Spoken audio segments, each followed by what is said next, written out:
Hello class, चलिए आज 10th class के सिलेबस में एक पोइम है जिसका नाम है ओज़ामेंडियास, जिसे पीबी शेली ने लिखा है। ये एक सोनेट है और 1818 में लिखा गया था। सोनेट हमेशा 14 लाइंस की होती है, इस चीज़ का आप ध्यान रखिएगा। चलिए अब इस कविता को देखते हैं। दरअसल ये कविता एक इजिप्शियन फ़ारो रामेसिस सेकंड की है, जिसको ग्रीक नाम दे दिया गया है ओज़ामेंडियास, और उसी का जिक्र पीबी शेली ने इस कविता में किया है। ये कविता बताती है कि कैसे ताकत धीरे धीरे करके नष्ट हो जाती है और हमेशा नहीं रहती। ओज़ामेंडियास एक घमंडी और अत्याचारी राजा था, लेकिन समय के साथ नष्ट हो गया। कविता में कवि एक प्राचीन यात्री के माध्यम से आपको ये पूरी बात बताता है कि कैसे जब यात्री से पूछा गया तो यात्री ने बताया कि उसने डेजर्ट में एक मूर्ति देखी थी जो टूटी हुई है, उसका धड़ नहीं है और पैर है, सिर है जो कि रेत में धंसा हुआ है। लेकिन कवि मूर्तिकार की बड़ी प्रशंसा करता है और बताता है कि उसे मनुष्य के चेहरे का भाव पढ़ने में बहुत ही कलाकारी हासिल थी, और इसलिए उसने बड़ी दक्षता से राजा के चेहरे पर जो घृणा का भाव था उसका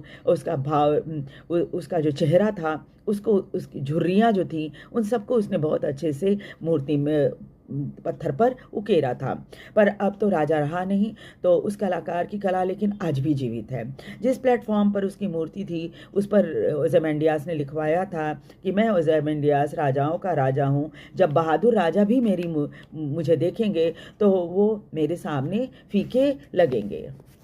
आज कई शताब्दियां गुजर गई हैं, समय के अनुसार उसका घमंड भी चकनाचूर हो गया है, और उसकी मूर्ति टूटी हुई रेगिस्तान में पड़ी हुई है, और जहाँ पर उसकी उपलब्धियों का कोई भी नामो निशान नहीं बचा है। चलिए लिटरेरी डिवाइस देख लेते हैं, इसमें क्या क्या इस्तेमाल किया है कवि ने। तो सबसे पहले राइम स्कीम देख लीजिए। राइम स्कीम इस पोएम की AB AC DC EF EG है, ठीक है।